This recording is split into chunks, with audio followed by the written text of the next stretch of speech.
നമ്മളെല്ലാവരും നമുക്ക് ഒരു ഉപകാരം ചെയ്യുന്ന മനുഷ്യരെ നമ്മൾ ഒരിക്കലും അവരെ നമ്മുടെ വാക്കുകൊണ്ടോ നോട്ടം കൊണ്ടോ നമ്മുടെ എന്തെങ്കിലും പ്രവൃത്തികൾ കൊണ്ടോ അവരെ വേദനിപ്പിക്കാതിരിക്കാൻ നമ്മൾ മാക്സിമം ട്രൈ ചെയ്യണം.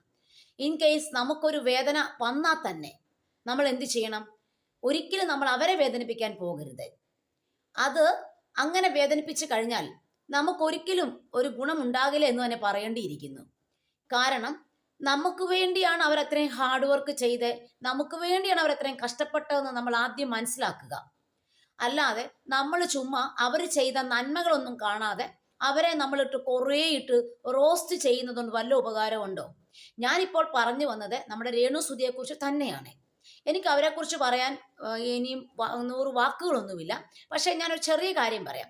നിങ്ങൾക്ക് ഒരു വീടും സ്ഥലവും തന്ന ആൾക്കാരെ നിങ്ങൾ ഒരിക്കലും സോഷ്യൽ മീഡിയ പ്ലാറ്റ്ഫോമിൽ വന്ന് നിങ്ങൾ അപമാനിച്ചത് ഒട്ടും ശരിയായിട്ടില്ല. നിങ്ങളുടെ ഫാദർ പറയുന്ന കാര്യങ്ങൾക്കെല്ലാം നിങ്ങൾ സൈഡിൽ നിന്ന് നിങ്ങളൊരു വല്ലാത്ത ചിരി ചിരിച്ചിട്ടാണ് പോയത്.